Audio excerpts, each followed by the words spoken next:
A particle is moving eastwards with a speed 6 meter per second. After 6 seconds, the particle is found to be moving with same speed in a direction 60 degree north of east. The magnitude of average acceleration in this time interval. देखो तो हमको question कह रहा है कि जो particle है ना उसकी स्पीड पहले थी 6 मीटर पर सेकेंड, सीधी बिल्कुल शॉर्ट में करेंगे क्वेश्चन को, और 6 सेकेंड के बाद उसकी स्पीड हो गई ना, वो स्पीड तो सेम रही लेकिन 60 डिग्री वो घूम गया।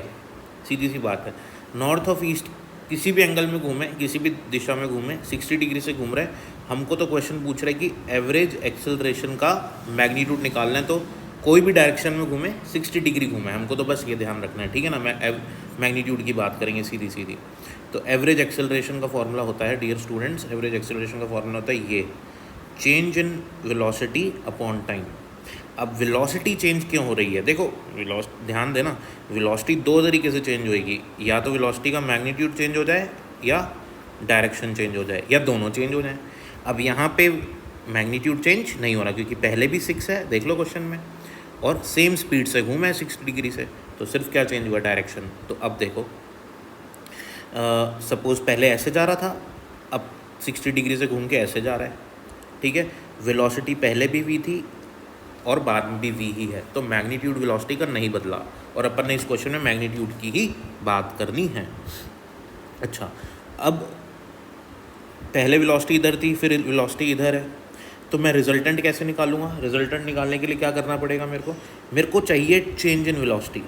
चेंज का मतलब क्या होता है, v2 माइनस v1, और इसका क्या चाहिए मुझे, इसका मैग्नीट्यूड। डायरेक्शन की बात क्वेश्चन ने करी नहीं है, मैग्नीट्यूड निकालो भैया, काम खत्म, सीधा टू द पॉइंट बात करनी है। तो v2 माइनस v1 निकालना है मेरे को, ठीक है ना। v2 vector minus v1 vector, दो वेक्टर्स का सब्ट्रैक्शन कैसे निकलता है, resultant under root a square plus b square minus 2ab cos theta, ऐसे निकालते हैं। तो v2 और v1 और v1 v2 ये क्या है, v ही तो है, तो जहाँ v2 v1 दिख रहा है वहाँ v डाल दो, सीधी सी बात है। तो v square minus 2v square cos theta, खत्म। सॉल्व करेंगे आगे, ये हो जाएगा 2v square minus 2v square cos theta. 2v square दोनों में आ रहा है, ले लो कॉमन, ले लो इसको, ले लिया, अंदर क्या बचा 1 माइनस कॉस थीटा। अच्छा, 1 माइनस कॉस थीटा की वैल्यू क्या होती है, देखो 1 माइनस कॉस 2 थीटा होता है 2 साइन स्क्वायर थीटा। ध्यान रखना, ये फॉर्मूला बहुत इंपॉर्टेंट है, बार बार याद आता है, यूज़ आता है। तो 1 minus cos 2 theta is equals to 2 sine square theta, ठीक है ना।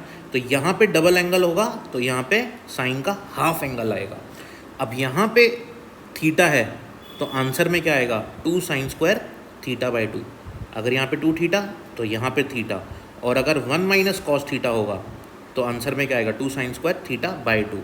तो इसलिए हम लोग 2v स्क्वायर तो एज इट इज़ लिख दिया, अब इधर आ जाओ, 2v स्क्वायर तो एज इट इज़ लिख दिया यहाँ पे, और ये 1 माइनस कॉस थीटा की जगह लिखा 2 sine square theta by 2, half angle.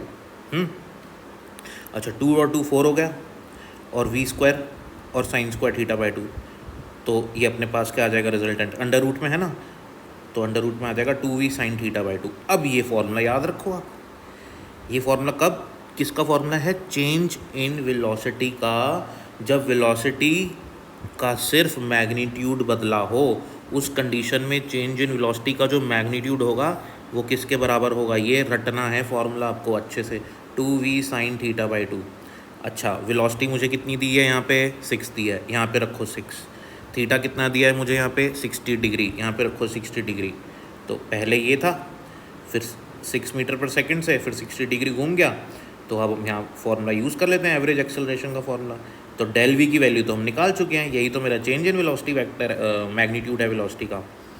तो 2v साइन थीटा बाई 2 रखो, 2v है 6, थीटा है 60, सॉल्व करेंगे, और टाइम कितना है, ये भी 6 सेकंड है, तो 6 से 6 गया, साइन 30 हो जाएगा, साइन 30 होता है 1/2, इधर ऑलरेडी 2 है, तो आंसर क्या आ जाएगा, 1 मीटर पर सेकंड स्क्वायर। ये फॉर्मूला आपको याद रखना है, बहुत इंपॉर्टेंट है। Thank you for watching.